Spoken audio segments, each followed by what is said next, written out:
Kalau Ibu lihat ini dari RPP-nya ya secara teori ya kurang lebih sudah bagus ya. Ini menurut Ibu yang Ibu amati dan sudah lebih dari cukup ya, sudah bagus lah secara teori. Tinggal mungkin aplikasinya saja di kelas ya, karena memang segala sesuatu itu di samping memang kita menguasai konsep, juga kita harus menguasai orasi di situ ya, dalam konteks pelajaran bahasa. Jadi tidak hanya konsep kita yang matang, yang baik, yang bagus, tapi aplikasinya di lapangan, bil khusus di kelas ya. Nah dalam hal ini Salma ini ya, Dek Salma ini cukup bagus RPP-nya ya. Tinggal itu tadi ya, aplikasi di kelas, terutama pada konsep sebelum memulai pembelajaran. Tentu di situ kita sebagai guru kan tidak hanya bertugas sebagai orang yang mentransformasi ilmu ya dari otak kita ke otak anak, tapi lebih kepada transformasi juga mental dan moral. Jadi persepsi ketika menyampaikan materi di kelas ini menjadi hal yang sangat urgent, yang sangat penting sebelum pelajaran dimulai. Ya persepsi ini realnya bisa kita lakukan dengan ya menanyakan kabar di situ ya, mengingatkan anak tentang kewajiban-kewajibannya di sekolah, kemudian tetap pertama kali mengingatkan anak untuk mengedepankan aspek disiplin di sekolah. Aspek disiplin di sekolah ini tentu mengingatkan anak dengan tidak bosan-bosannya tentang aspek moralnya, sopan santunnya, baik di sekolah secara umum maupun khusus terhadap bapak dan ibu gurunya. Ini merupakan hal yang sangat penting dalam kegiatan proses belajar mengajar di kelas. Ini persepsi ini yang cakupannya sangat luas ya, dan presentasinya lebih mengacu kepada aspek moral daripada intelektual. Nah kemudian yang kedua, ketika di kelas tentu setelah kita menyampaikan persepsi ya dengan begitu banyak modelnya, yang kemudian juga skill ya, skill life mengajar ya, kemampuan guru ketika mengelola kelas secara umum, khususnya ketika mengelola materi-materi pembelajaran. Dalam hal ini tentu metodologi ya, metodologi atau teknik-teknik menyampaikan materi. Kan di situ banyak teknik-teknik mengajar. Sekiranya dari sekian banyak teknik ada yang tidak begitu cepat menstimulus, merangsang kognisi anak, ya kita pilih atau cari metodologi yang tepat dengan karakter anak.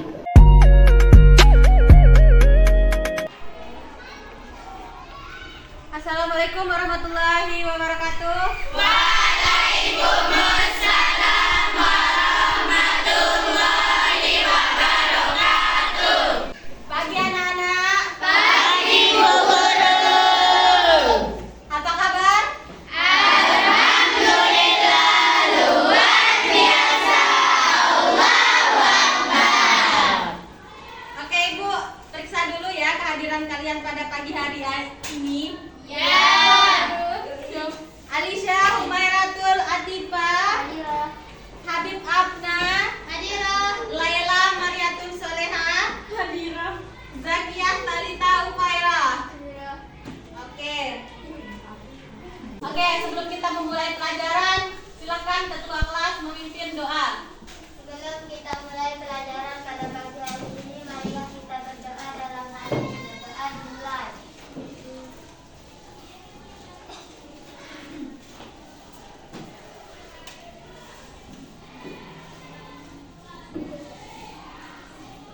Berdoa selesai. Oke, Pak, kita sekarang tentang iklan. Kalian pernah lihat iklan nggak? Ada yang pernah lihat iklan? Pernah. Ya, di mana tempat kalian lihat iklan?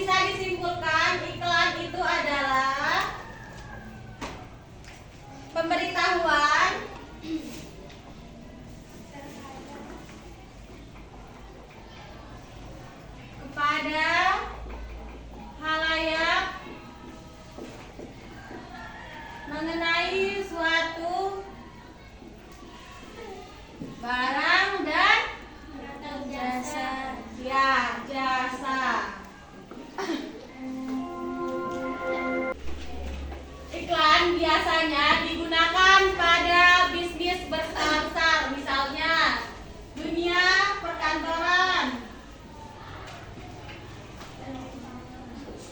bisnis komersial,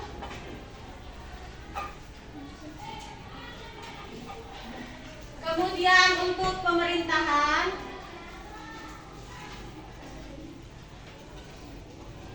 dan untuk perorangan atau individu. Nah, ini adalah contoh-contoh dari iklan. Ada yang tahu nggak iklan perkantoran itu apa? Buat nyari Yang anu, yang Ya, buat nyari karyawan. ya, untuk mencari karyawan. untuk mengganti bos. Karyawan. Bisnis komersial, Untuk menjual barang. menjual barang atau jasa.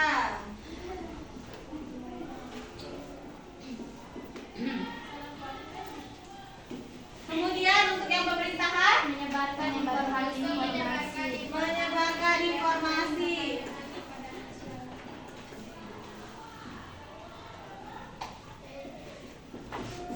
Selanjutnya yaitu perorangan atau individu. Membeli dan menjual barang. Membeli dan menjual barang.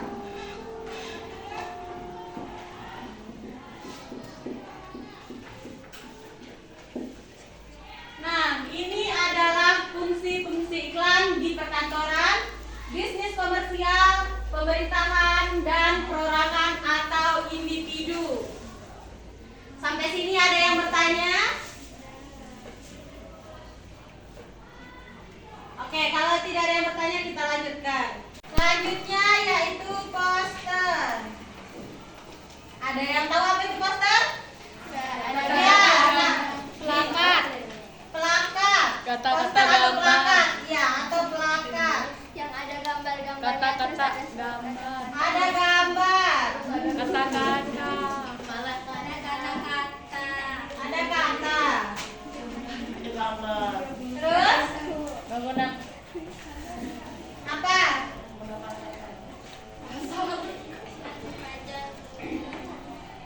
Sering dipajang di atas. Poster adalah kata-kata dan juga gambar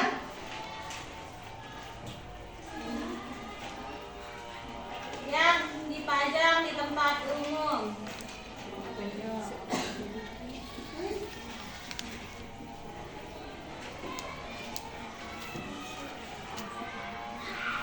Oke, sampai sini ada pertanyaan anak-anak? Ada Bu. Iya, silakan. Apna apa? Apa persamaan iklan, slogan, sama poster? Persamaan dari ketiganya yaitu sama-sama menggunakan teks persuasif. Teks persuasif ini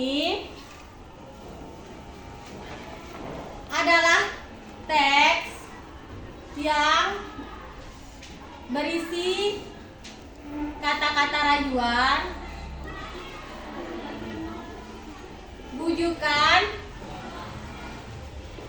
agar seseorang melakukan sesuatu yang diinginkan. Mengerti, Abna? Oke. Oke, ketiga ini adalah dari contoh iklan, slogan, dan poster. Ada yang tahu mana yang contoh iklan? Ini contoh iklan. Yang slogan? Ini.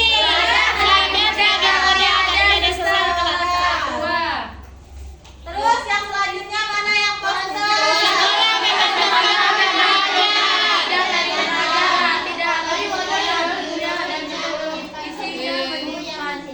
Nah, ini adalah contoh-contoh dari iklan, slogan, dan poster. Di mana poster, slogan di sini kebanyakan menggunakan kata daripada gambar. Lihat perbedaannya. Kalau di poster, dia gambarnya itu padat.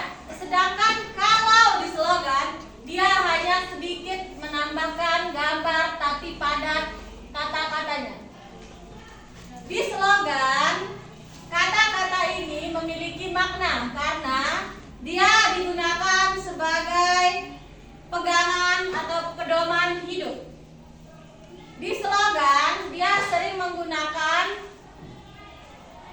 syair. Irama yang sama. Lima. Ya, irama atau Lima. yang sama. Nah, ini perbedaan dari ketiganya. Masih semangat? Masih. Ini kayaknya pada lemes-lemes nih, kayaknya udah gak semangat nih. Bu kasih satu permainan. Permainannya yaitu pagi, siang, malam. Ya, nggak ada. Pagi, siang, malam. Kalau ibu sebutin kata pagi, kalian harus tepuk tangan sekali. Kalau ibu bilangnya siang, kalian harus tepuk tangan 3 kali. Kalau ibu bilang malam, kalian tepuk tangannya 2 kali. Apa ini kata malam? Ya, siang 3 kali, pagi sekali, dan malam 2 kali. 1, 2, 3.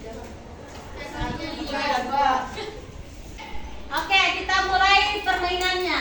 Dengarkan cerita ibu dengan seksama. Siapa yang salah, kita hukum nyanyi. Ya, tepuk tangan 1 kali untuk pagi, siang 3 kali, malam 2 kali. Oke, dengarkan baik-baik. Pagi, kata orang, pagi itu adalah saat dimana sehabis malam. Siapa itu?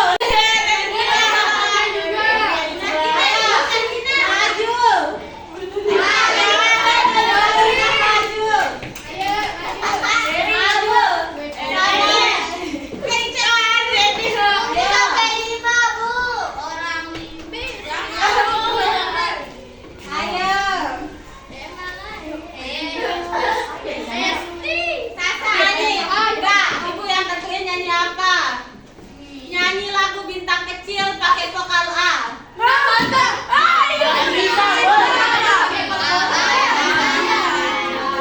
Oh ya, ada request dari temennya.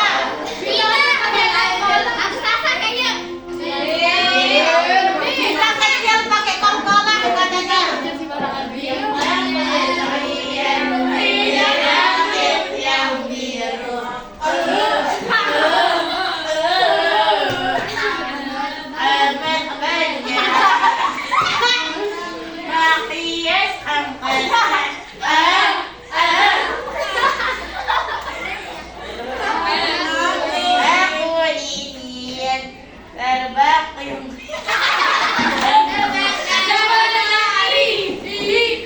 Oke, tepuk tangan untuk temennya. Silakan duduk. Sekarang ibu minta untuk dua orang berkelompok, dan kalian tuliskan pesan yang tersimpan dalam slogan dan poster ini. Silakan dikerjakan.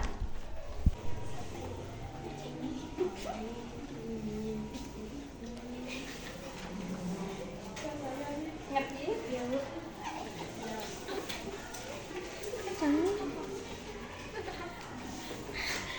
Ada yang udah jadi? Udah jadi semua? Oke, yang maju pertama yaitu Eva sama Talita. Silakan maju, presentasikan ke depan. Ayo, silakan maju. Ya, silakan Talita dan Eva presentasikan. Pesan yang terkandung dalam slogan ini adalah kita harus belajar selagi muda, karena sekelas saat tua kita akan sulit menerima pelajaran. Oleh di sini, sekolah memang tempat untuk belajar, tapi belajar bukan hanya dari sekolah. Belajar itu bisa dari pengalaman, bisa dari banyak hal. Oke, sudah jadi. Kita bisa simpulkan di sini pembelajaran kita yaitu perbedaan iklan dan slogan apa? Perbedaan iklan, slogan dan poster?